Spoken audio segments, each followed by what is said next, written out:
So who wants to start first? It's a Dhamma discussions. You can raise any questions about meditation, vipassana meditation, or anything on Buddhism. I need to think to translate into English.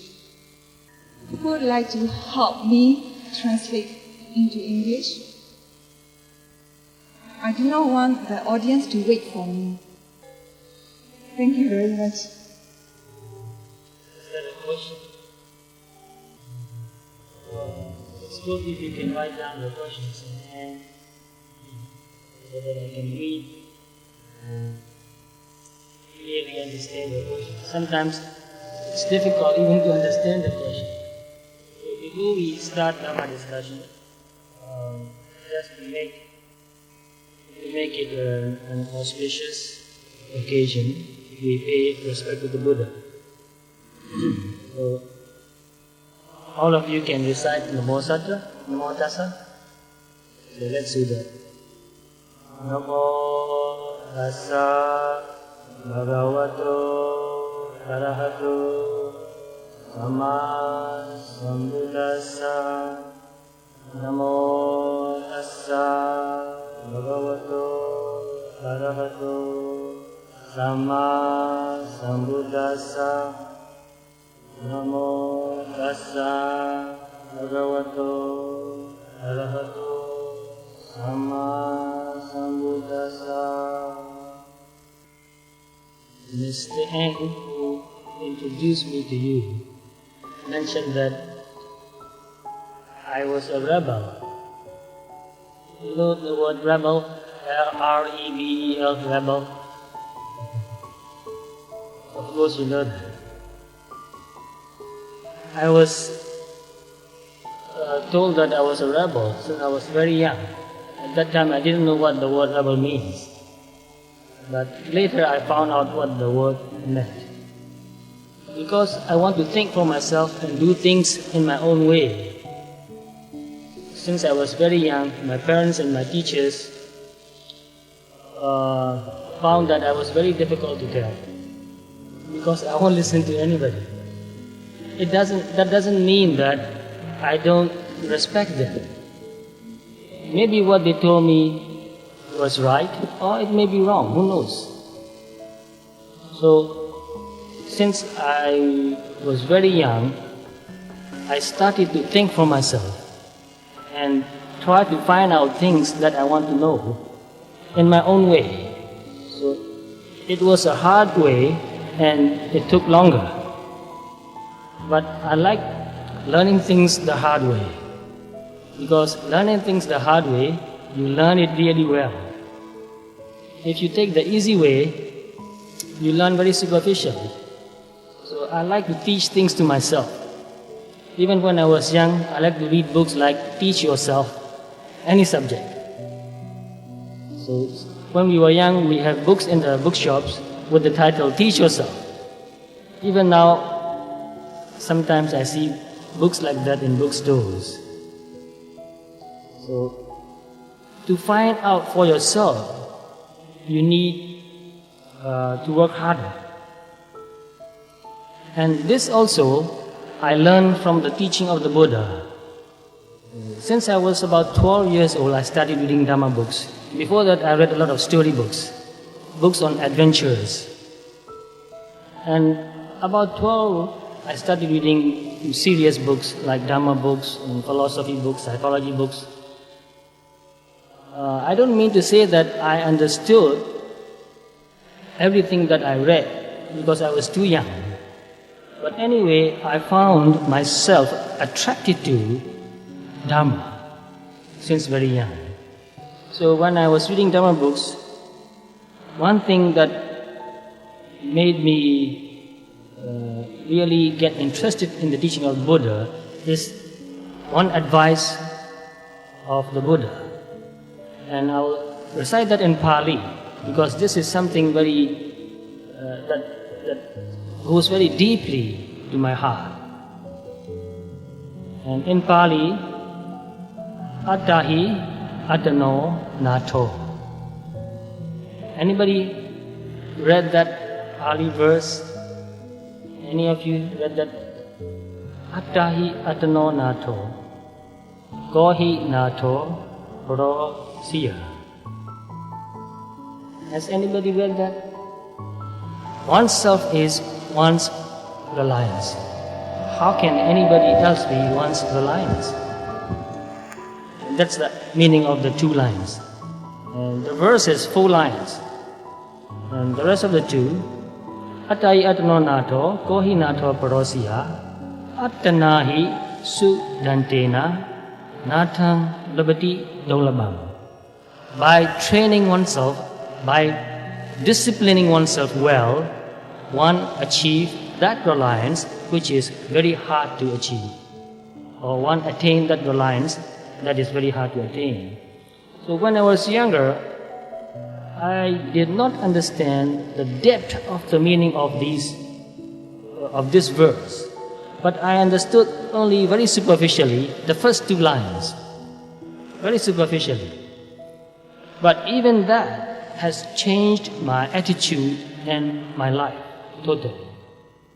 Because when I first read this advice of the Buddha said, oneself is one's own reliance. That's incredible, actually. Because all the time people told me that I should rely on somebody else. But here, Buddha said, oneself is one's own reliance. And that made me think quite a long time. And I like to think also. I really love thinking, I enjoy thinking. So I think I read every word carefully and try to understand the meaning as I think it over and over again. So oneself is one's own reliance means you can rely on yourself also. You are reliable. You can rely on yourself. You can trust on yourself. So that means that you can train yourself so that you become self-reliant. And this gave me a lot of courage and confidence. And I started thinking, yes, I can rely on myself. I can learn, I can find out. I can experiment and I can find out. So this gave me a lot of courage to find out for myself. And as I read many other religions and many philosophies, the more I learn other thinking of philosophies, the more I appreciate the teaching of the Buddha. Because in most cases, people don't encourage another person to think for himself or herself, to find out for himself or herself. Mostly leaders want to tell the followers that, believe me, do what I tell you to do. But here, Buddha said, you can trust yourself, you can rely on yourself, you can find out for yourself. And also when I read the qualities of the Dharma, Buddha said, one can practice and find out oneself, whether the Dharma is true or not. So, Buddha invites people to experiment, to find out.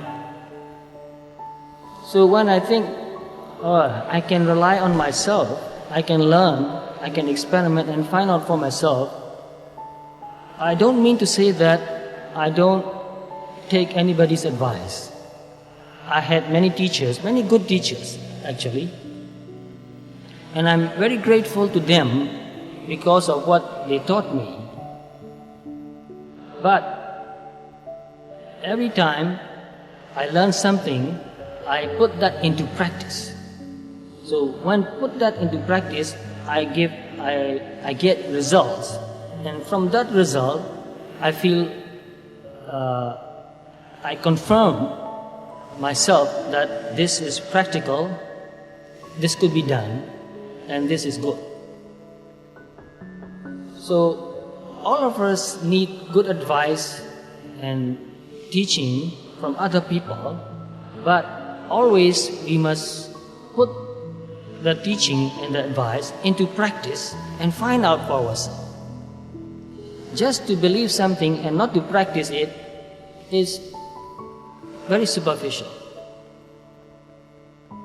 So when I first started reading this verse, it stays in my mind and I think about it quite often. Even now, every day, almost every day, I remember this.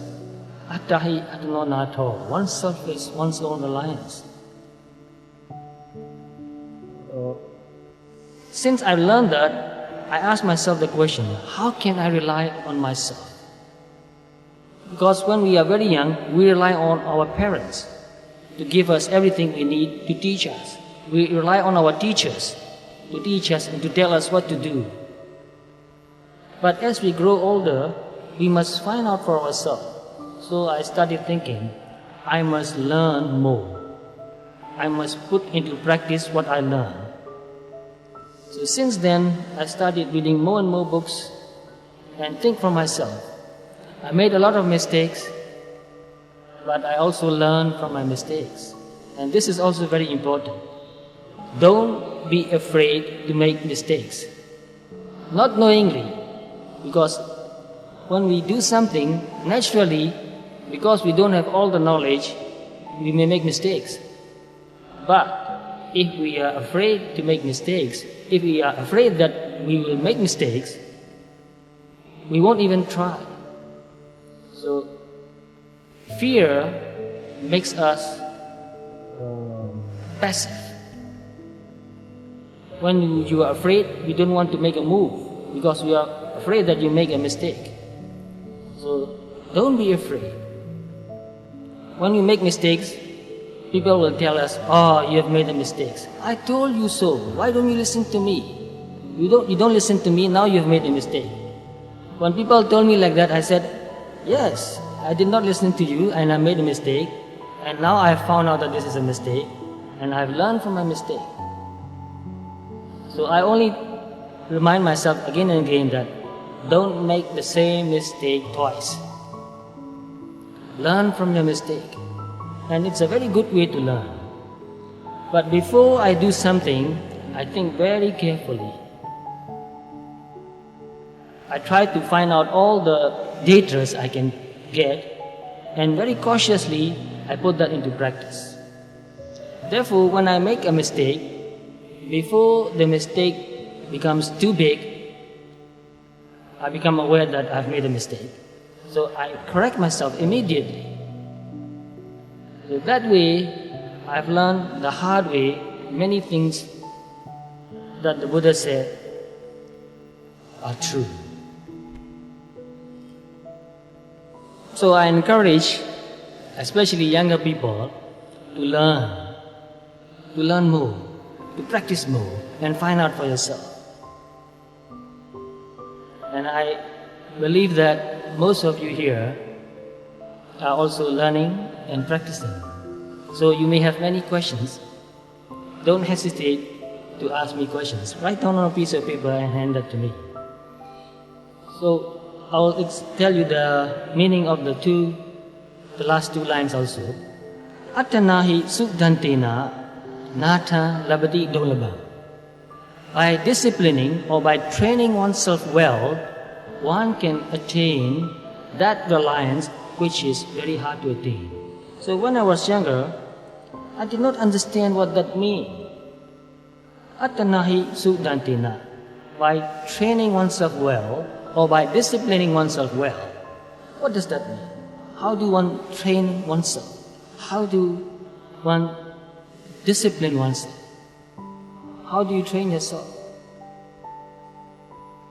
So I read many more books and found out that you can discipline yourself by keeping the precepts. 5 precepts, that's a discipline. So I try my best not to do anything that will harm other people.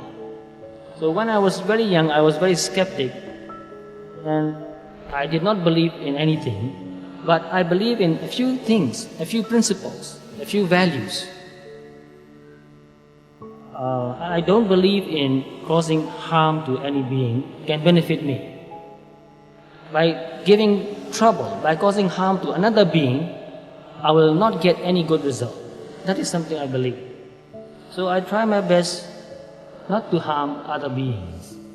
And another thing is, hard to talk about, but very hard to practice also, is honesty. Honesty means many things. It is a very wide meaning.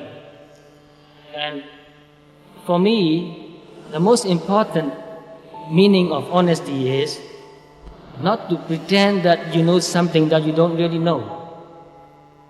Not to pretend. Not to pretend that you believe something that you don't really believe.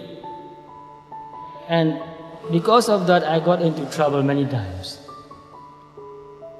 To give you some details from my own life, when we had to fill the forms for application in the university, you have to fill what religion you believe in.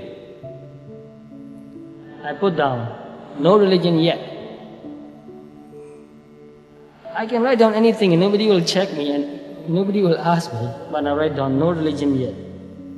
Every year I put down the same thing, no religion yet, no religion yet. I'm still trying to find out, I'm not sure. I can't tell. Because to say that you follow a teaching is very serious. You cannot say that without really meaning it. So I studied the teaching of Buddha, I practiced the teaching of Buddha many, many years until I was 25. Then one day, while I was meditating, I feel great peace and joy. My mind became very calm. Then I felt really grateful to the Buddha. And spontaneously, it came from my mouth. I recited, Buddham Saranam Gacchami, Dhammam Saranam Gacchami, Sangham Saranam Gacchami. It came from my heart. I felt great gratitude for the Buddha, for his teaching. So when I practiced meditation, then I found out what it meant to train yourself and to discipline yourself. Because keeping 5 precepts, you discipline your bodily behavior and your verbal behavior only. But by practicing meditation, you discipline your mind also. Because when you meditate, you become more aware, more mindful of everything, more aware of everything. Your bodily behavior, your verbal behavior, and also your mental behavior. So I'm more interested in the mind. I'm very interested in psychology. So when I read the teaching of the Buddha, I paid more emphasis on his teaching on the mind. And when I practiced meditation, I got more interested in awareness of thoughts. So as I practiced more and more, I found out that the mind is very wild. It's like a wild horse. It runs here and there all the time. Very hard to tame. But just by watching the mind, just by watching all the thoughts going in my mind, gradually I found out that as I become more and more mindful, my thoughts become more and more orderly. So this mindfulness or awareness, it trains the mind to become more orderly. When the mind is not trained, it is more chaotic, jumping from one thing to another. Mostly what we think is not really useful, not really beneficial. So when I pay more attention to what I think, gradually I found out that most of what I think is not really useful. And just by seeing the nature of the thought, it slows down and less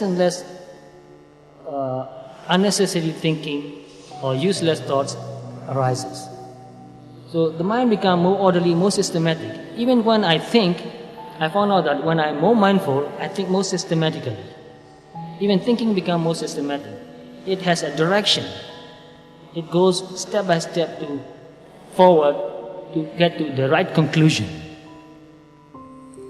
So after practicing meditation, then I learned the deeper meaning of the advice of the Buddha. By training oneself well, by disciplining oneself well, one can attain that reliance which is very hard to attain. So only by practicing meditation we can discipline ourselves, we can train ourselves. So meditation is a training. Meditation is a discipline. It is a mental discipline, mental training. So when we train our mind, when we discipline our mind, it becomes more orderly and it becomes more productive, more creative. And when the mind becomes more calm and more orderly, it can see things more clearly. It can see the truth, the reality about our body and mind.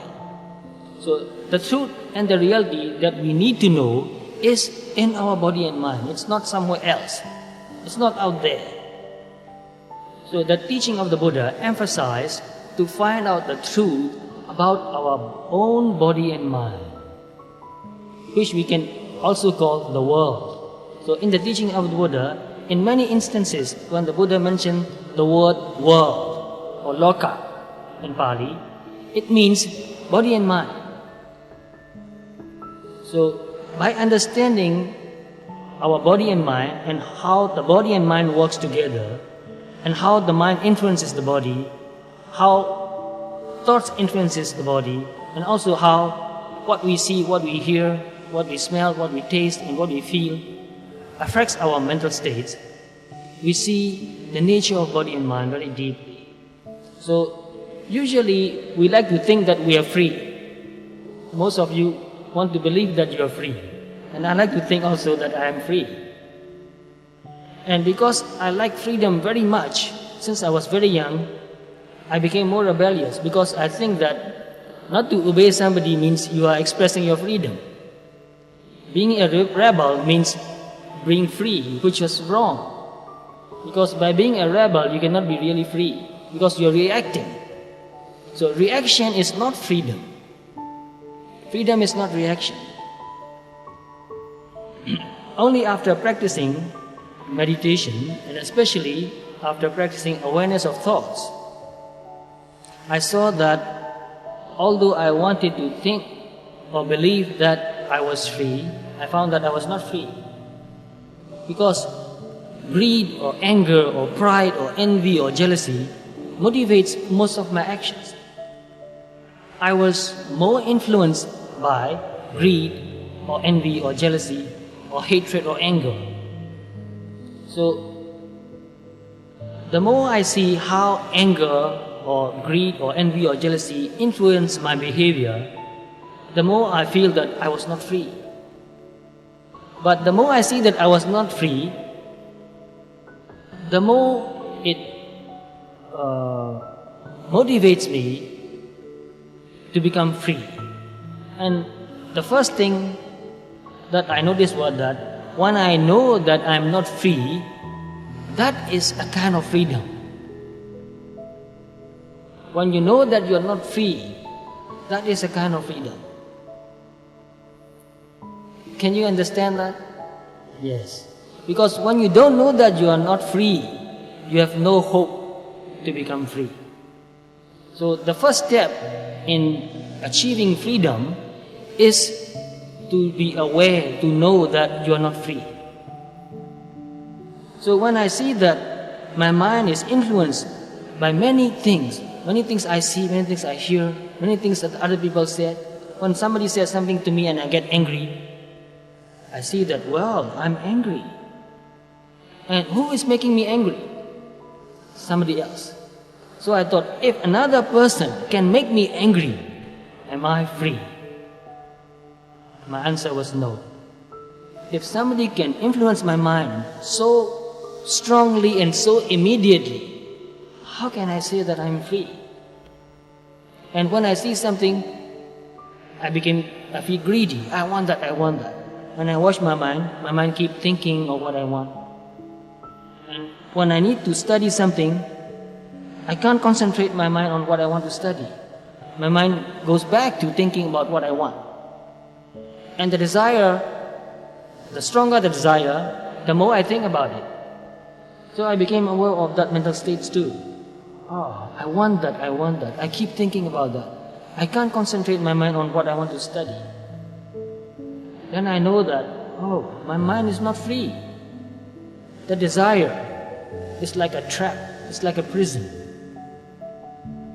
So the more I see that anger or greed or envy or jealousy or pride or any other negative mental states makes my mind like a prisoner, the more I want to be more and more free. So sometimes in my meditation practice, the mind became more and more mindful, more and more calm, more and more peaceful, and it settles on some object, simple object in my body happening, like breathing, or in my mental states also. So the mind became more calm and more peaceful, and when it is really calm and peaceful, I noticed that at that moment, there's no greed or desire. I did not think about what I want. There's no anger or hatred. I was not thinking of what I don't like, what I hate. So there's no comparison. So there's no pride or conceit. So the word mana in Pali, which is translated into English as pride or conceit, is not really accurate. The word mana in Pali literally means to compare, to measure. Because mana, the word mana in Pali comes from the root me. The root of the word mana is me. Me means to measure, to compare. So whenever you compare yourself with another person and think that, well, I'm lower than him, that is also mana. But in English you won't call that pride, because you think yourself lower. Because the word pride means you think yourself higher than somebody else. So when I really found out the meaning of the word mana, it also opened my mind very much. Anyway, if you compare yourself with another person, that's mana. And any kind of comparison will not make you happy, will not make you free. Because when you think that, oh, I'm lower than him, you feel unhappy. And that unhappiness is not freedom. And when you think that I'm higher than him, and you think you feel happy, but even that happiness is not freedom. It is a trap, it is a prison. So when I see these mental states arising in my mind while they are arising, not thinking about them, I'm really watching that mental state while it is there. I see that when there's pride, when there's any kind of comparison, there's no freedom. So when, once in a while, in my meditation practice, the mind became very calm and peaceful and pure, no greed, no anger, no hatred, no pride, no comparison, no envy, no jealousy, no drowsiness, really clear and bright mental state, full of energy, but very calm. Then I see that this mental state is so calm and so peaceful, so pure, so clean, so admirable. And I can also see that there is freedom. And I thought, well, only if I can live like this forever. I wanted that mental state to last forever. Then I thought, even that one thing is a kind of desire. But anyway, I see that when the mind is free from greed or any kind of desire, anger, hatred, any kind of comparison, envy or jealousy, then it is free. So I understand that freedom is not rebellion, not reaction. When you are really free, you are not rebelling, you are not reacting. Then I understand deeper meaning of freedom. So although I cannot be totally free all the time of all these mental states, because my mind can be free sometimes, I understand deeper meaning of freedom. And gradually, as I practice meditation more and more, I feel myself becoming more and more free. Then I understand that this is the only way that can lead to freedom. This is the only way that can lead to purity, only when you can see that the mind is not pure, it can become pure. Because observing, paying attention, being mindful or being aware cleans the mind. It's like washing your mind. So in the teaching of the Buddha, there's a simile. Buddha said, mud happens because of water. But when your hand gets dirty with mud, you wash your hand with water. In the same way, defilement happens in the mind because of your thinking. But when defilement happens in your mind, you wash that with another mental state, another mind, and that is washing. So, being mindful is washing. We wash our body every day. We sweat the whole day, and we get dirt on our body. So we don't like being dirty. So we wash our body every day. So in the same way, we need to wash our mind also. But how? By paying attention to what's happening in the mind. By paying attention to what we are thinking, what we are feeling. So by paying attention to any kind of mental state, that awareness purifies the mental states. So even attachment to peacefulness is not really good. But in the beginning stage of our meditation practice, we cannot help getting attached to peaceful, calm mental states. And when we feel peaceful and calm, we get attached to that mental state and we wash that mental state again.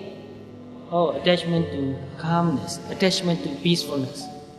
And by washing that mental state again and again, gradually we become more and more detached from even calmness and peacefulness. And if you are not aware, you feel that, oh, I'm so calm, I'm so peaceful. Oh, I can see so clearly. I can understand Dhamma so deeply. And even that thinking that I can, or I am, is a kind of impurity. So by watching that mind again, we can purify that mental state. So any kind of attachment, even attachment to calmness or peacefulness or purity, can make you unhappy. Because it doesn't last forever. So in the beginning stages of our practice, we need to pay attention to any kind of mental state, whether it's good or bad. By doing that, we become more and more free. Then I understand what the Buddha said. By training oneself, by disciplining oneself, one can attain that reliance which is very hard to attain. So training or disciplining means being mindful, being aware, paying attention, seeing directly what is happening now. So meditation is not thinking. Real meditation practice is looking, seeing, paying attention. So very simply put, meditation means paying attention. So I believe that most of you are also meditators. You may have your experience in meditation practice. So I invite you to ask me questions about your meditation practice. So here's a question.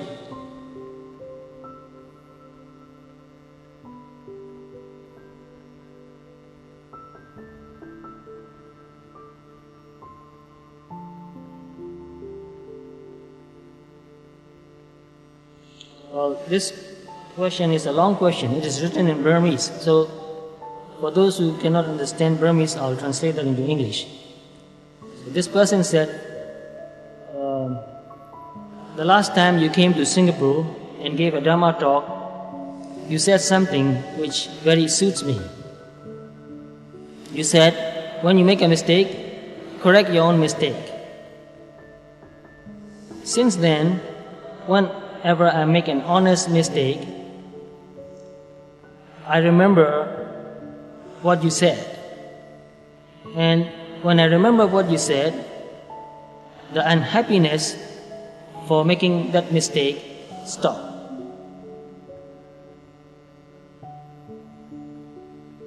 And also, I listen to your Dhamma tapes again and again, and I like one thing you said. You said, I choose happiness today. This is amazing, you know. Do you really choose happiness? Most people don't even think about that. What is the first thought that comes to your mind when you wake up in the morning? Have you paid attention to that? I paid attention to my thoughts also. Not only in the morning, sometimes I wake up in the middle of the night. And if you are not aware, you will be thinking about something. And if you pay attention, you'll find out that mostly your thoughts are not happy thoughts. The first thing that comes to your mind is what worries you much, what bothers you much. So if you don't make conscious choice to choose happiness, mostly unhappy thoughts will occupy your mind most of the time.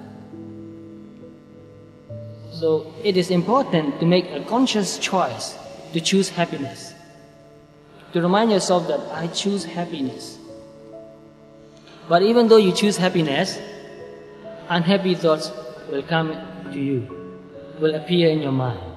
But whenever you remember that you are thinking unhappy thoughts, you can watch that thought. So if you pay more and more attention, you'll find that mostly even your unhappy thoughts are not useful. It's useless. You just wear yourself out. You just get more tired. You waste your energy. When you think too much unhappy thoughts, too many unhappy thoughts, you become so tired that you don't have energy left to do any good work. You can't even think good thoughts or happy thoughts. So it's a habit, it's a bad habit. Anything becomes habit. So don't get into the habit of thinking unhappy thoughts most of the time. Naturally, we have problems in our life. So we need to find a solution to overcome our problems, our difficulties. But finding a solution is not the same as dwelling on an unhappy thought. Sometimes we think about something that we cannot do anything about. But we keep thinking and thinking and thinking and burn ourselves out. Unhappy thoughts can really make your body burn. Especially in a hot weather like this, if you think of unhappy thoughts, you'll find that you sweat more. Your body gets very hot, which means that your body is using more energy. So unhappy thoughts consumes more energy. Happy thoughts doesn't consume so much energy. So compared to unhappy thoughts and happy thoughts, unhappy thoughts use up more energy. So if you can stop thinking unhappy thoughts, anytime you think of unhappy thoughts and pay attention, the more you can reduce unhappy thoughts, the less you will feel tired. So many of my students, so to speak, who practice awareness of thoughts, learn to stop thinking unnecessary thoughts. So the moment that you become aware of your thoughts, you can see what you are thinking about. And if it is necessary, you can go on thinking. But if it is not necessary, you can stop thinking. So as you learn not to think of useless, unhappy, worrying thoughts, you'll find that at the end of the day, you are not so tired. And most people told me again and again that now that I'm more aware of my thoughts, I don't think of unnecessary, useless, worrying, anxiety thoughts. And when I don't think of worrying thoughts or anxiety thoughts, I don't feel so tired at the end of the day. So if you need more energy, and I believe that you need more energy, I need more energy too. So if you need more energy to do good work, you have to learn, you have to find out ways how to conserve your energy. So these days you read a lot about conservation.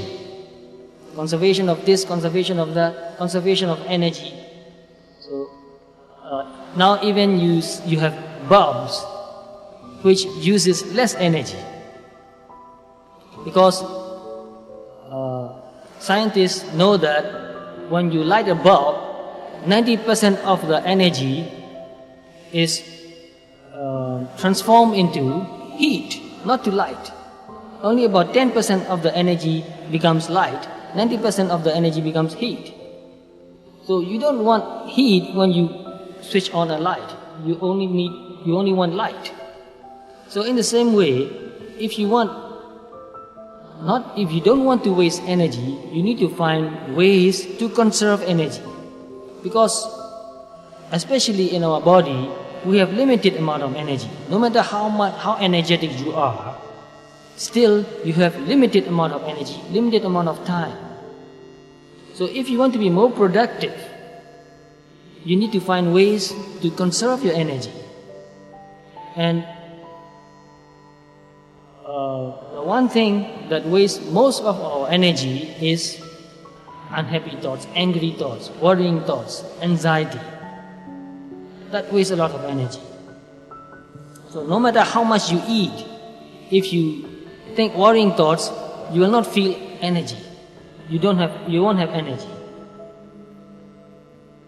If you can pay attention to what you think and reduce unnecessary thinking, unnecessary worrying, you will have much more energy to do productive work. You'll become more creative. You'll feel more peace. You'll feel more confident even. Because if you keep thinking of what worries you, you will have less confidence in yourself. So just by worrying, you will not become confident. This is very important to understand. Why do people worry? Mostly people worry because they think that if they worry more and more, they will find a way to overcome worry, to overcome what they are worrying about. But that is not true. That is a big mistake. So by keep worrying, you cannot overcome worry. By trying to maintain your composure, by keeping your mind calm and peaceful, you can find a better way to solve the problems in your life. So when you become more calm and more peaceful, when you have more mental energy, you are more creative. So to become more creative, you need to learn to train your mind to become more mindful, more concentrated, therefore more calm and peaceful. So a calm and peaceful mind has more energy and it is more creative. So we need to have more energy and we need to be more creative, we need to be more confident. So by practicing mindfulness, we can develop all these qualities: confidence, energy, creativity. So by with confidence and energy, and with also creativity, we can find new ways, better ways to see, to understand what we need to do, to see and understand our problems, and to solve the problems too. So meditation can help us to understand even daily problems in our daily life. Because when you are more calm and peaceful, you don't react. You don't do anything automatically. So whenever there's a problem, you can pay more attention and find a very simple way to overcome that problem. If you react, you make things more complicated. You waste your energy. So therefore, we need to learn a way to be peaceful and happy most of the time. Buddha never encouraged anybody to be unhappy. Buddha encouraged all his disciples to learn to feel joy and happiness. So one quality of mind which we can develop in our meditation practice is called piti. In Pali word, it is called piti. And when translated into English, they translated that as zest, joy. So become more enthusiastic, to be more enthusiastic, to feel joyful. But not only that, the word piti has another meaning which means interest. So when your mind becomes calm and peaceful, you have zest, enthusiasm, joy and interest. So to do anything well, you need that mental state, to have interest, to be happy doing something you are doing, to feel joy. So being unhappy is very unproductive. So to become more productive, we need to learn a way to feel joy, happiness, interest, to feel enthusiasm, to become more enthusiastic. So consciously, we must remind ourselves again that I choose happiness. Most people don't know that they are choosing unhappiness. They won't even accept that they are choosing unhappiness. But I see that some people, at least I know, choose unhappiness. Whenever they start to speak something, they will start what went wrong. They never talk about what went right. I know some people like that. The moment they open their mouth, they will talk about something wrong. Something wrong about themselves or something wrong about somebody else. So they are making themselves unhappy, and they are also going around spreading unhappiness, which is not really good, not fair. So when you become more mindful, you can really choose. Because when you are not mindful, you have no choice. You just react. Only when you have mindfulness, you have a choice. This is very important to understand. Without mindfulness, without awareness, there's no choice. You only react. So reaction is not freedom. So if you want freedom, don't react.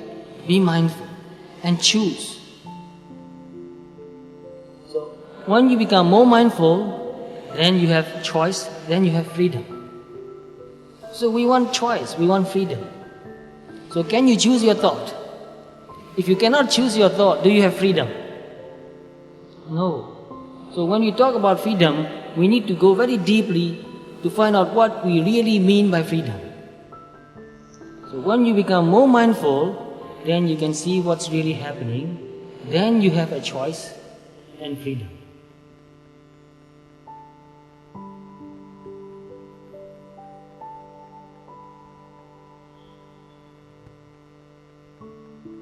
And this person here said,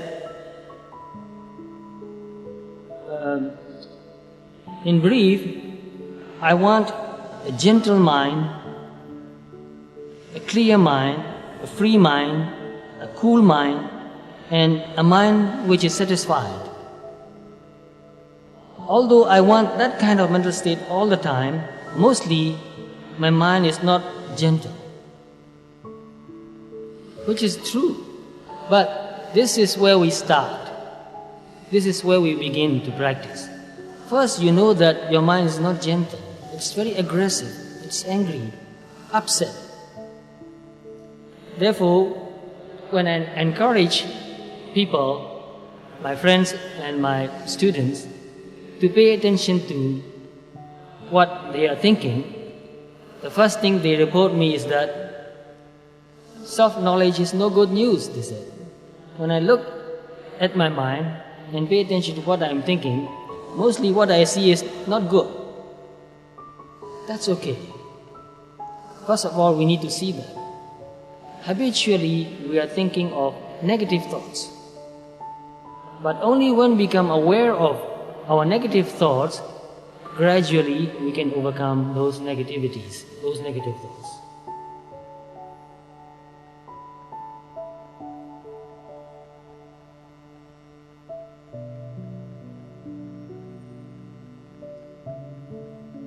And another question is attachment. Before I can overcome attachment by developing insight, and attachment here means attachment to the teacher, attachment to self, where can I keep my mind? It's very simple. The answer is very simple. You know that you are attached to something or somebody, your teacher or your group, your society, your belief. So when you see that this is attachment, and see that any kind of attachment doesn't give you freedom, that will lead you to freedom and detachment. So paying attention to attachment is the way to overcome attachment. But there are many other ways that you can use to overcome gross attachment. Because attachment has many degrees, many layers. So when you know that, when you are attached to your teacher, what happens? You will think that what my teacher said is true, and anything what somebody else said which does not agree with what my teacher said is not true. So you are biased. You don't know, you don't even find out whether what somebody else said is true or not. But because you are attached to your teacher, you want to believe that only what my teacher said is true.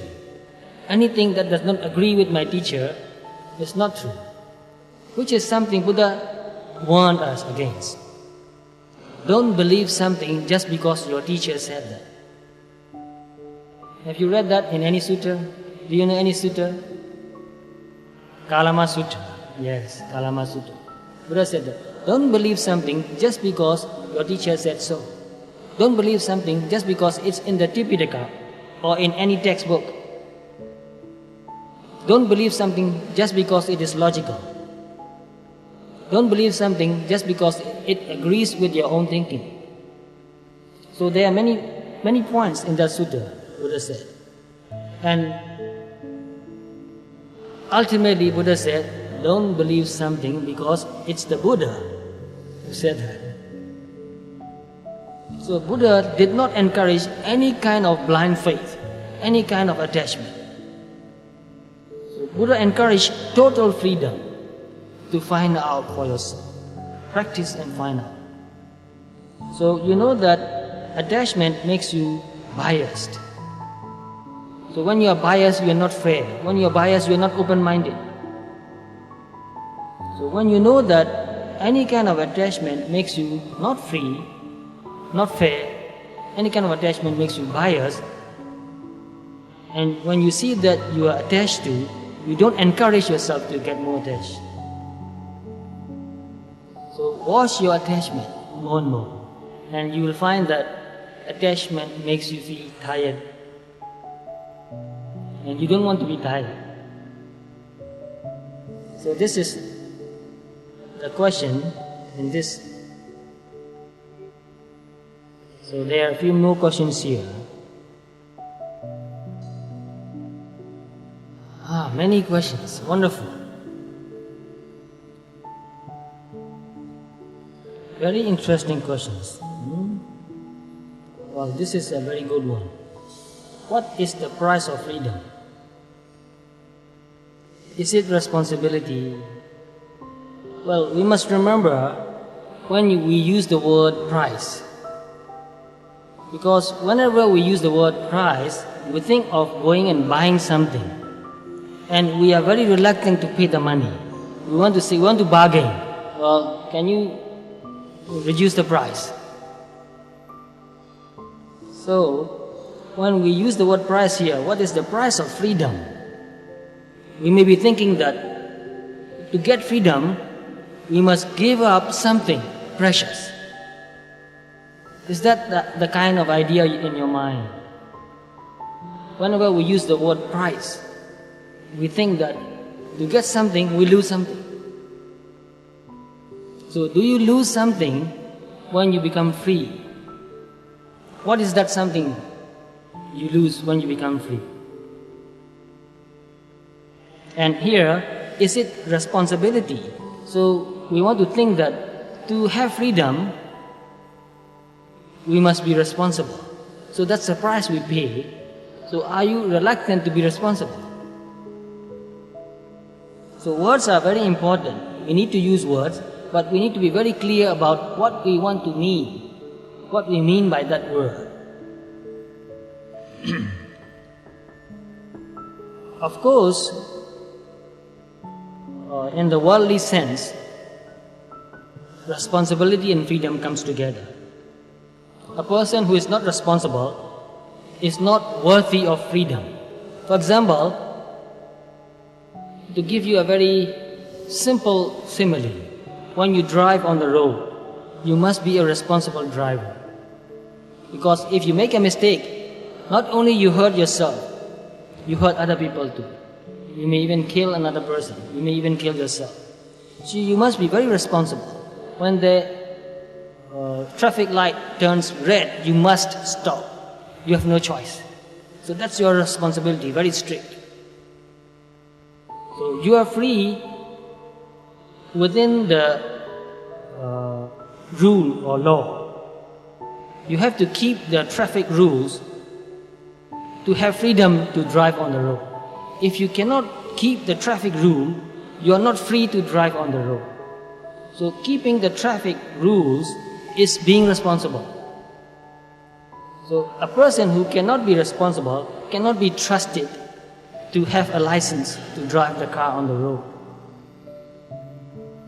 So responsibility and freedom comes together in the worldly sense. And in practicing meditation, responsibility here means paying attention. When you pay attention, then you are responsible. You have anger, you are angry. You want to hit, you want to say something that hurts another person. But you are aware that, oh, angry. So when you pay attention to the fact that you are angry, then you are responsible. So when you are responsible, you don't go and hit, you don't say something that will hurt another person. You want to wait for a while, you want to cool down and calm down. And when you cool down and calm down, then you think of a better way to do something about the problem. And always when you are calmer, when you are cool, you find a better way. So you don't go and hit another person, you don't say anything that will hurt another person, but you go and negotiate with that person. You go and ask a few things to clarify what he did or what she did. And you will tell that person what you want, what you expect. So anyway, what I mean is, you'll find a better way to solve the problem. And many people told me that when they become aware that they were angry, and because of that awareness, they did not react and stop. They stopped, and they took time to be more mindful and calm down, and therefore they found a better way to deal with the problem, and they came up with a better solution. And when they solved the problem or the conflict with awareness and wisdom and got a good result, they felt very happy. So many people told me that I'm very happy that I did not react immediately when I got upset. Because if I had reacted, I would have caused the problem even worse. So being mindful and not reacting means you are being responsible. That is the price you pay. But you don't lose anything, you gain. So to be free means to be mindful. Because without mindfulness, we have no freedom. And to be mindful means to be responsible. Sometimes you cannot stop your anger. You keep getting angry. You keep thinking about what went wrong, and you still feel angry, but you don't react. You don't say anything, you don't do anything. You wash your anger again and again until it becomes less and less and cool down. And sometimes, although it does not disappear completely, because you are aware, you don't react. And you go and deal with that person and talk and clarify, negotiate, and find a better solution. Although you still feel angry, you have a better result. So the anger may go away or it may not go away, but just because you are mindful and just because you are not reacting, you are responsible. So by doing that, by practicing that, gradually you become more emotionally mature. So anger is an emotion. Anything, happiness is also emotion. So when we are more aware of our emotions, we become more balanced, we become more mature. So I don't mean to say that you should never get angry, you should never feel happy. These emotions are natural, and in some cases they are necessary for our survival. Because when we use the word anger, the meaning of the anger is very limited. But the Pali word is dosa. Dosa means also fear. And even depression is dosa. So the word dosa has a very wide range of meaning. Any kind of anger or frustration or hatred or any kind of fear or worry or anxiety is dosa. So when we watch these mental states, we become more mature, we become wiser. And when we are aware of that mental state cannot overwhelm our mind. So anything you can observe objectively cannot control you. So, for example, how to overcome depression, how to overcome anxiety or worry. If you can really pay attention to that mental state, you already detach yourself. So by paying attention, you detach yourself. That means you do not let that mental state control your mind. So the first step in overcoming any kind of negative mental state is to pay attention. So by paying attention, you see it objectively. So if you don't see things objectively, your habit magnifies the problem. But when you see the problem objectively, you can find a better way to solve the problem, and you can see that the problem is not that big. What matters to you is not that really important. So I find a book, and in that book I read a few sentences, and the author quoted another author, and it said, "Don't sweat small matters." That's the first sentence. And the second sentence is, "Don't sweat small problems." And the second sentence is, "All problems are small problems." So don't sweat over any problem. So when you are not mindful, problem seems very big. But when you are mindful and therefore wiser, you can see that it's not that important. Ultimately, nothing matters. So when we are not mindful, we think that what we are experiencing now is a matter of life or death. And some people therefore commit suicide because they think that the problem is too big.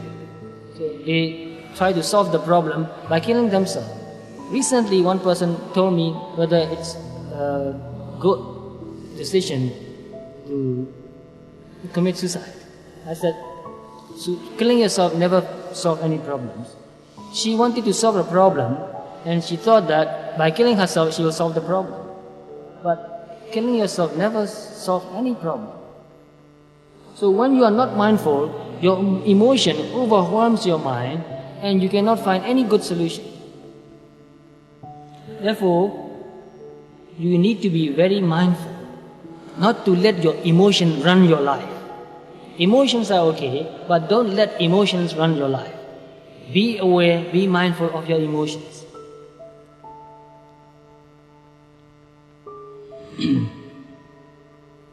So there are so many questions. This is a good one. Can Buddha hear our prayers, especially when we approach him when we have problems? Well, of course, when we have problems, we want to seek help from somebody. We want to ask for help. which is natural.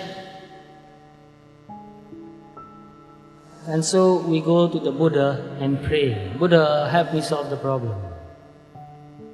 But to tell you the truth, Buddha attained Nibbana and passed away into Nibbana, therefore won't be listening to your prayers. And because Buddha won't be listening to your prayers, he won't hear your prayers and won't be able to solve your problems. What do we do when we have problems? Buddha gave us techniques to practice so that we will be able to solve any problem in our life. Buddha only gave us technique. Buddha did not give us any solution. So we cannot go to the Buddha and ask for help to solve all our problems. But if we really practice what the Buddha taught, we'll develop the wisdom, and our wisdom will solve the problem. It's only our wisdom that can solve the problem. So to develop wisdom is very important. If you don't develop wisdom, you will be confronted with problems every day in your life. And every time you have a problem, you cannot go to the Buddha and ask for Buddha to solve your problems. So the best thing we can do is to practice what the Buddha taught and become more mindful and wise, and therefore solve our own problems. And when you become more mindful and wise, one thing really wonderful happens to you. And you know what? Most of your problems just disappear. This is really true. Because mostly we create the problems. Mostly we are responsible for the problems in our life. But we don't see that. So if you keep creating problems, and if you go and ask somebody to solve your problems, that won't be really wise to do. So this is true. This is my experience, and this is the experience of many other people who practice meditation in their daily life. I know from my own experience that when my mind becomes more mindful and calm and peaceful, I have less and less problems. Because I can see that my thinking, my wrong views, my wrong expectations, my wrong attitudes, my wrong behavior, my bad behaviors are creating problems. Really, this is true. So when I see my mind and stop creating problems, and when I see that my attitude is wrong and correct my attitude, when I see that the way I talk to people is not proper, and correct the way I relate to people, the way I talk to people, and so on and on. When I see my mistakes and correct my mistakes, when I make less mistakes, then I found out that I have less problems. And these days, it's very hard to see that it's very hard to have big problems. No big problems anymore, only small problems. So, what's the biggest problem in our life? What do you feel very, very unhappy about? Can you give an answer, any kind of answer? Where does biggest problem come from?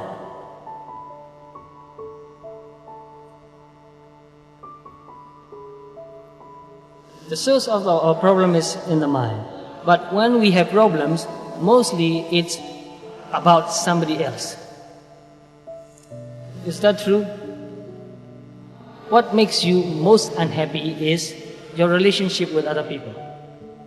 If your relationship with other people is good, other problems are minor. So it is very important to have the right attitude when we relate to other people, our parents. Maybe you are unhappy about your father or about your mother, the way they treat you. Maybe you are unhappy about your spouse, the way your spouse behaves, or maybe unhappy about your friends or anybody. Mostly, we feel unhappy because of our relationship with other people, especially with people we love. So when we have problems like that, we need to find out how we can improve our own attitude, how we can improve our own mind. Because we cannot go and correct another person's mistake. It's not really possible. We can correct our own mistake if we can see the mistake and admit the mistake and correct ourselves. So that is a kind of power. To see our own mistake and to correct our own mistake makes us feel really powerful. If you cannot see your mistake and if you cannot correct your mistake, then you feel very weak. So if you don't want to have many problems in your life, the best thing you can do is to be more mindful. To be more mindful of your attitudes, your desires, your anger, your frustrations, your mental states, and try to develop higher mental states. Any kind of higher mental state, loving kindness, compassion, understanding, forgiveness, mindfulness, concentration, wisdom. So the more you develop good qualities in your mind, you'll find that you have less and less problems. So most of your problems, maybe 90% of your problems, will just disappear. And the rest, 10%, you can bear with it, you can cope with it, and you can work again, you can keep working to overcome the problems. But your bodily problems will not totally go away. Even Buddha sometimes got sick, and some physician treated him. Even Arahants sometimes had physical problems, but no mental problems. So mental problems, psychological problems, emotional problems are more serious. Physical health problems, well, they are also important and serious, but not as serious as mental problems. And the next question here is, can you share your personal experience? Have you seen Buddha in your dream or any other experience before? Well, I don't see Buddha in the dreams. Not real Buddha. But the Buddha that I imagine is in my mind. The Buddha that I understand is in my mind. So I like to think about the Buddha very much, because after I learned the teaching of the Buddha, and especially after I learned to meditate, and when I experienced a calm and peaceful and pure mind, I thought even my mind becomes so calm and peaceful and pure. Compared to me, the Buddha's mind must be much, much more calmer and pure and clean and peaceful. So when you experience calmness and peacefulness and purity, and also when you experience clarity of seeing and understanding, when you experience wisdom or insight, then you know that Buddha's wisdom must be much, much higher. Buddha's purity must be much more pure. Buddha's calmness and peacefulness must be much more deeper and more calm and more peaceful. Then you really feel respect and admiration and love and gratitude and all that toward the Buddha. So the Buddha I know is in my mind. Only when you understand Buddha, only when you experience calmness, peacefulness, purity and clear wisdom, you can have some understanding of the nature of the Buddha. Therefore Buddha said, only who understands Dhamma, only who sees Dhamma, sees me. Buddha said that. If you don't understand Dhamma, if you don't practice Dhamma, if you don't experience Dhamma, then what you mean by Buddha would be like a person, a human being, a person with a body, you can only imagine the body. So at the time of the Buddha, some people who were very attached to the Buddha, including monks, wanted to be near the Buddha. So they will find a place where they can see the Buddha, and they will just sit there and look at the Buddha, really enjoying seeing the Buddha. Of course, I would really feel happy if I can see the Buddha. Anybody would, because even reading about the qualities of the Buddha, even reading about Buddha's appearance, and imagining how he would be like, makes one feel very happy. So, but seeing the Buddha with your eyes is not really seeing the true Buddha, because true Buddha you cannot see with your eyes. To really see true Buddha, you can see only your experience of Dhamma, through your experience of Dhamma. So if you really want to see the Buddha, practice, and with your practice, when you experience the truth about what the Buddha taught, then you will see the Buddha.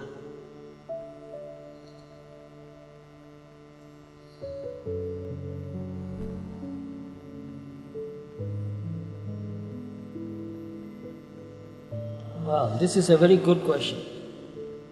And it is a common question, I think. Most people would like to ask the same question. The question is, Seattle, thank you for teaching us. I agree with what you said. Unfortunately, since young, I have the habit of getting worried and anxious easily. That affects my general health. Of course, if you worry too much, if you have too much anxiety, it will affect your health. Negative mental states have very harmful effect on your body. And now, these days, they have done many medical research in the West, especially in America, where they prove that any negative thought can have a very harmful effect on your body. I'm weak, feel tired easily, and usually can't sleep well. I think this is a very common problem these days. I find meditation difficult. Could you please advise how I can overcome the problem and start meditation?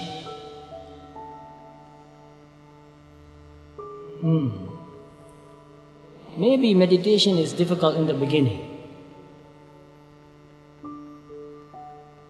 It is not really difficult. Meditation is quite simple. For example, I started practicing meditation by sitting for only 10 minutes. And the teacher who taught me meditation practice was not a monk. He was a musician and a musical instrument maker also. So I was very interested in music, and I learned music.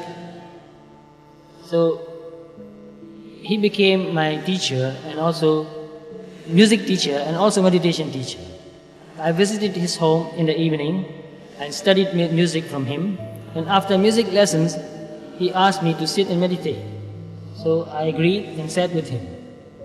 He told me to breathe deeply, forcefully, because he said, since you've been busy all day, your mind is very agitated. Therefore, if you breathe gently, you won't be able to pay attention to your breath because it's so gentle. Therefore, breathe deeply and pay attention to your breath. So I did that. I sat and meditated. So I breathed deeply, which is unnatural, of course. But breathing deeply for 10 minutes and paying attention to the breath made my mind quite calm. But after that he said, now you breathe naturally and pay attention to your breath. So I tried that also. Because my mind became relatively calmer, I was able to pay attention to natural breathing. So I sat like that for another 5 or 10 minutes. And then he said, pay attention to the whole body. So I paid attention to the whole body and felt that the whole body was vibrating with energy. So when you sit and meditate and breathe deeply, you get a lot of oxygen, and that gives you a lot of energy. And I feel a lot of energy in my body. So I got very interested. I did not know much about meditation. I did not expect anything. I just did what my teacher told me to do. And not because I wanted to become enlightened. Because in those days, I did not know what it meant. And I did not want to become enlightened. But I love my teacher because he was such a kind person, very virtuous person, very honest, and he practiced Dhamma. Therefore, because of my love for my teacher, I practiced meditation with him whenever I went to visit his home. So it's very simple. The main thing is the willingness to meditate and interest also. So if you are interested in something, although it may be difficult in the beginning, you won't give up. And if you keep on meditating, gradually it will become easier. Everything is difficult before it is easy. What you need is real willingness and interest. We breathe since we were born, and we will go on breathing until we die. We breathe all the time, but because we don't pay attention, we don't know that we are breathing. When you pay attention, then you know that you are breathing. Breathing in and breathing out. So your mind will stay with your breath for a few moments, and before you know, you'll start thinking about something else. That's okay. But when you become aware that you are thinking, you pay attention to your thinking, and then come back to your breath. Keep doing that. So practice anywhere, everywhere. No matter what you are doing, no matter where you are, no matter how you are sitting, whether you're sitting or standing or walking, pay attention to something happening in your body. And the simplest thing is breathing, because it's always with you. So if you keep doing that throughout the day, not just when you sit, throughout the day, no matter where you are, maybe you are riding on a bus or on your MRT, or maybe you are working in your office, whenever you become aware, pay attention to your breath. So if you keep practicing it, gradually your mindfulness will become stronger, your concentration will become stronger. So as your mindfulness and concentration become stronger, your meditation practice will become easier and easier.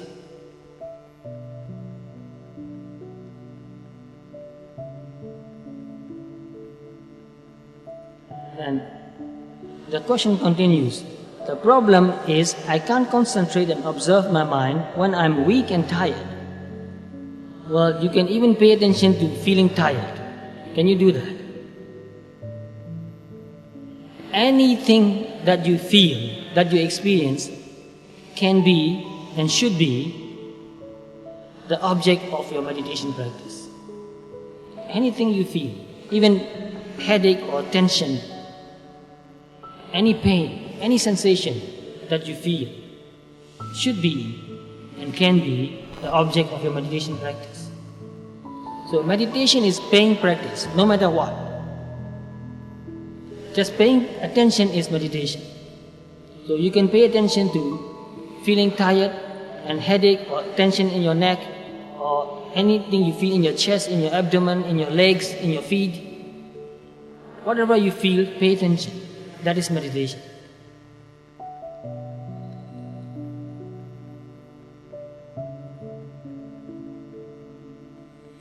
And this is the question that I think I've already answered. But anyway, I'll answer the question again. Sayadaw, what are the ways or what do we do to reduce the mental hindrances? Mental hindrances means any kind of desire, greed, any kind of anger or hatred or frustration, any kind of thought, envious or jealous, or any kind of comparison. These are hindrances. So the only way to reduce and in the end to overcome all these hindrances is to pay attention, to be aware of that. So when you are aware that you have any kind of desire, any kind of greed, just paying attention will make that greed or desire weak. The more attention you pay, the weaker the desire will become. So the only way is to pay attention. Therefore, the Buddha said in the Mahasatipatthana Sutta, the foundations of mindfulness, so in that sutta, Buddha said, Ekayano yambekui mego sattanam visuddhiya. Visuddhi means to become pure. To become pure means to be free of all these hindrances. The Buddha said, Ekayano. Eka means one. Ayana means way, path. Ekayano means one path, which means only path. This is the only path. Ekayano bekwe, mego. Mego also means path. So this is the only path. This is the only practice which can lead to purity. Means overcoming hindrances. There is no other way to do that. There is a way, temporary solution, which means diverting your mind. For example, some people say that when you hate somebody, send metta. It may work sometimes, but mostly it doesn't work. But sometimes there's another way to do that. When I get angry with somebody, I thought, he will die and I will die. So what's the use getting angry? That helps sometimes. When you know that both of us, all of us will die, then somehow the problem seems smaller, not so important anymore. And another way is to see that there's nobody there, only mental and bodily processes. Only processes. There's nobody there, there's nobody here. Who's angry to whom? So nobody is angry. When you see that there's nobody there, then how can you get angry? But this is quite difficult. This needs a lot of insight.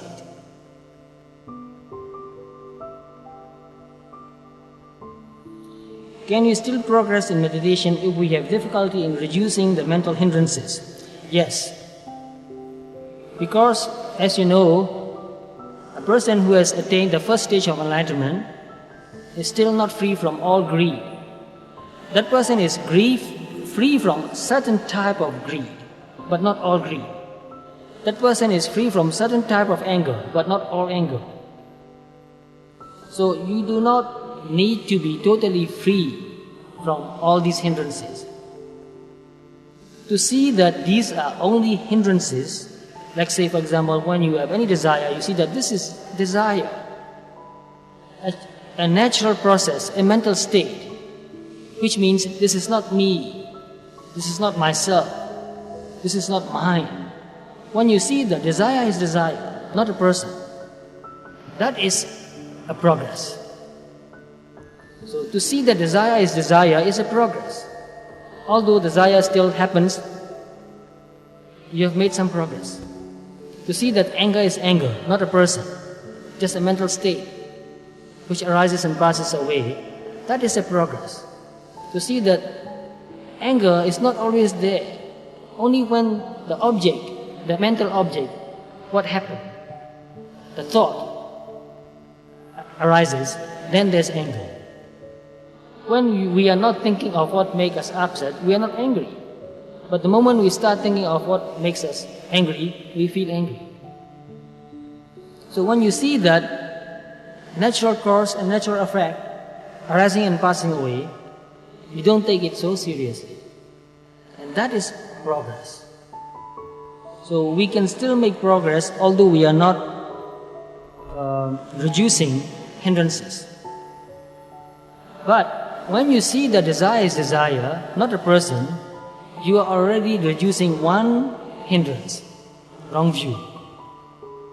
Because when you think that desire is a person, which means I desire, I want, and it is I who want, then that is a kind of wrong view. But when you pay attention and see that desire is just desire, there's nobody there, then you have already overcome one hindrance, wrong view. And this is another question. Can meditation help to improve overall health, such as removing stress, immune against cancer. What are the benefits of meditation? Well, to answer that question will take many hours, because the benefit of meditation is many. The first benefit of meditation is calmness, peacefulness. Because awareness makes you feel calmer, more peaceful. Therefore, when your mind is more calm and more peaceful, you don't get so tired and stressed out. You have more energy. Awareness, concentration gives you clarity. Your mind becomes more clear. You see more clearly. You understand more deeply. The benefit of meditation is innumerable.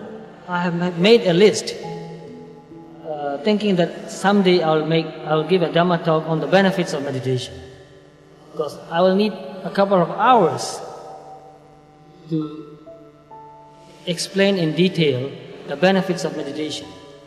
So to make my answer short and to the point, yes, meditation helps to improve overall health. It helps you to sleep better. Yes, many people meditate just because they want to fall asleep. And I did that too. And I still do that. Because sometimes, because I like to think so much that interesting thoughts come to my mind. And I keep thinking. And it's late in the night. Because the thoughts that come to me are so interesting that I can't go to sleep. Therefore, I watched the thought and said, okay, enough. And I meditate. And tell myself that my mind is calm and I want to go to sleep. When my mind became calm, I pay attention to that mental state. Calm. When my mind became peaceful, I pay attention to that mental state. Peaceful. Calm, peaceful, quiet. And it is very important. When I pay attention to the quietness in the mind, it becomes more quiet. Because when we when we think, we are talking in the mind. And when we are thinking in the mind is not quiet. It is quite noisy, because there's internal chatter. Talking in the mind. It's not quiet. So when I became aware of that talking in the mind, I watched that and it stopped. When it stopped, there's quiet. So I pay attention, quiet. When I pay attention to quietness, it became more quiet. Then fall asleep. So whatever you do, if you pay attention, there'll be more balance.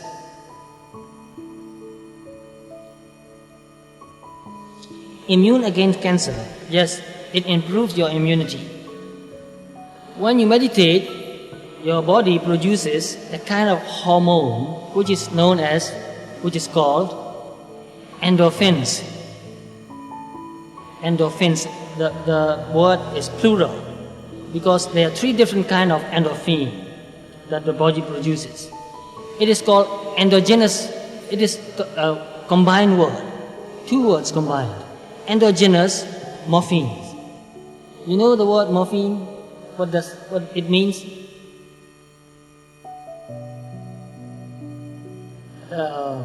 There's a kind of injection that the doctors give to the patients who is experiencing extreme pain, which cannot be controlled by ordinary painkillers. It is a derivative of opium. And endogenous means producing inside. So your body produces morphines. Isn't that great? It's great.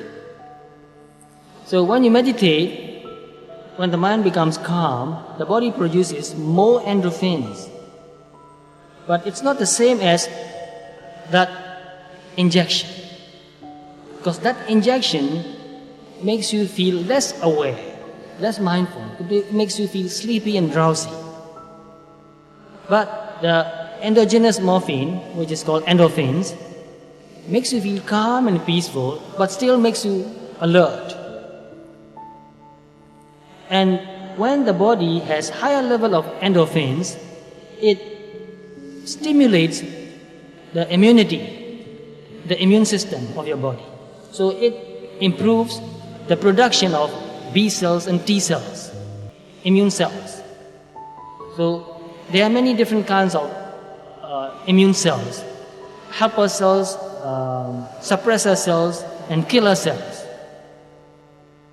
So killer cells kills other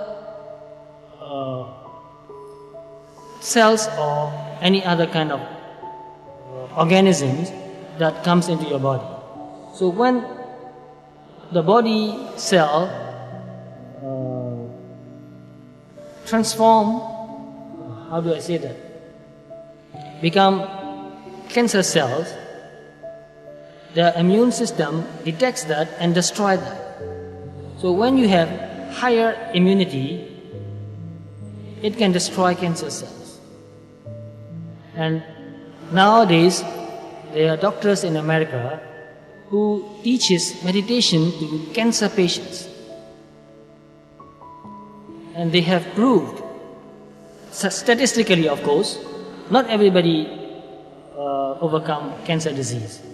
But there are statistically evidence showing that those who meditate has higher chance of recovering from cancer.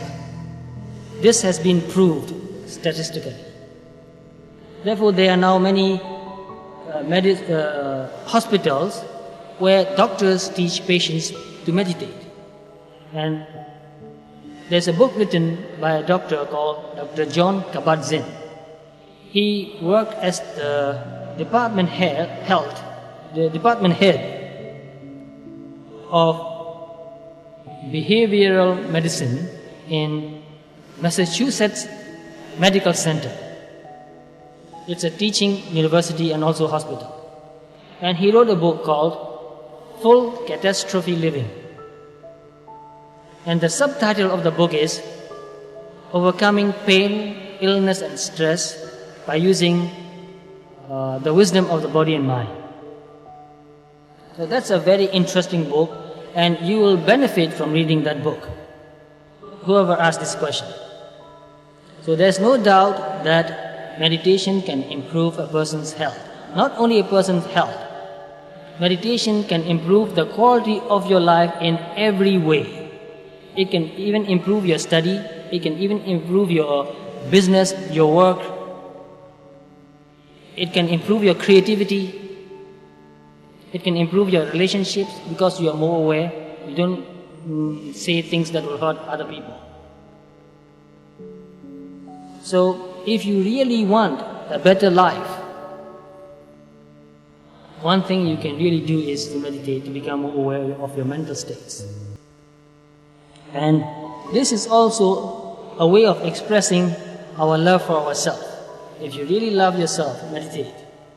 Not only that, Buddha himself advised us, saying that if you love somebody, encourage, teach, and help that person to practice mindfulness, which is something I do. Really, the best thing you can do for another person is to help that person become more aware of his or her mental states, his or her thinking. Because once you become more aware of your thoughts, naturally it will go toward more positive. Because awareness always helps a person become more positive. Awareness itself is positive. When positive and any negative mental state comes together, the negative mental state will become weaker. The more awareness becomes stronger, the more negative mental states becomes weaker. And the more your mental states, negative mental states become weaker, the less stress you feel. And the more you will feel that when the mind is mindful, calm, you feel more restful, because calmness is very restful. So whenever I feel tired, I try to be more mindful. And when I become more mindful, I feel restful. So negative mental states does not give you any rest. It is driving you. So when you want to rest, meditate.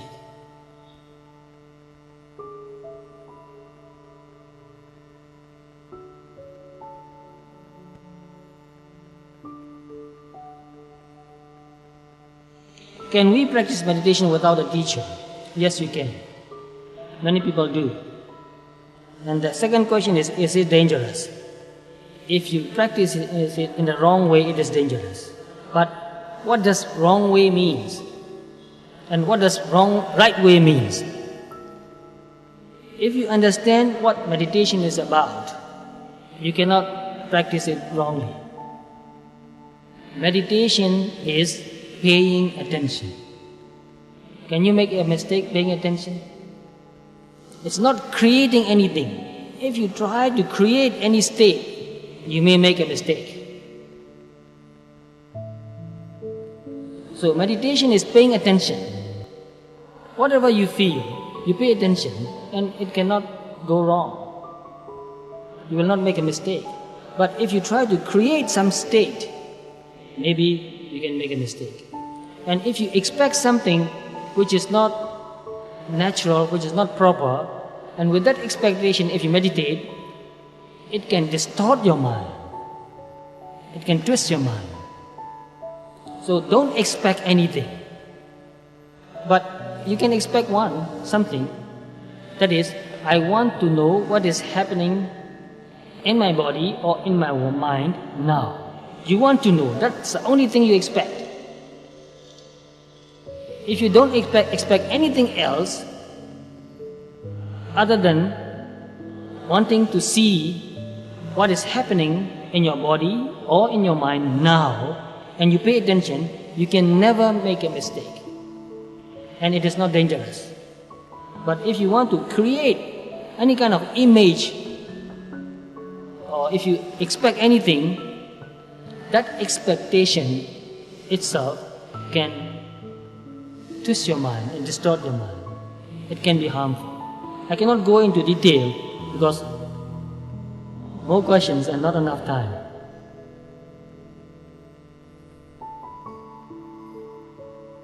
Well, it's already 9:30. Time flies so fast. Can't believe it. Well, I want to go on answering the questions. How to do that? Well, there will be a Dhamma Talk on Sunday. And I hope to answer some more questions on Sunday. But I know that there will be more questions and there won't be enough time. Always, time is the problem. Not enough time is the problem.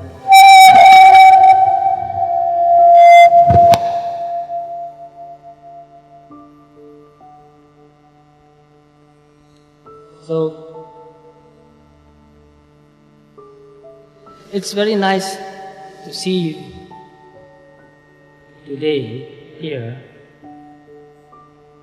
and answer your questions. According to the teaching of the Buddha, and also which is the truth, the samsara is very long. We have lived many, many lives, innumerable lives. And Buddha said, there isn't anybody who has not been your father or your mother or your brother or your sister. So, thinking of that, I want to say that all of you are my brothers and my sisters. And we are here because of the Dhamma. I like talking about Dhamma, and you like listening to Dhamma. Therefore we are here together. We have the same values. And it's really wonderful. It's really wonderful feeling to be here together and to talk about Dhamma, to listen to the Dhamma. And I want to share more of my experience of what I've learned. And I also want to hear what you have learned, because we can learn from each other. You can share your experiences, and I can learn from you too. So I've shared some of my experiences, and I'm very glad that you have given me that opportunity to share my knowledge and my experience. And for that, I feel very happy. Therefore, thank you.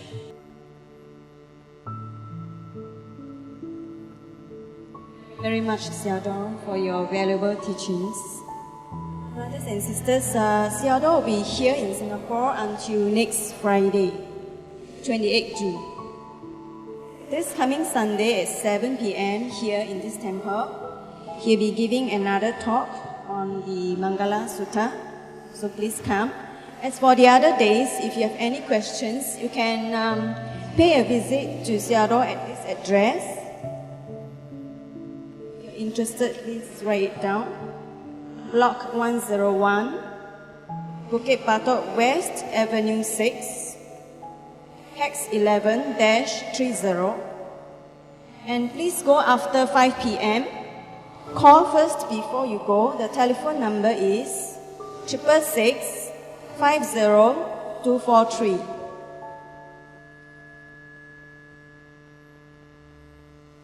That's about all.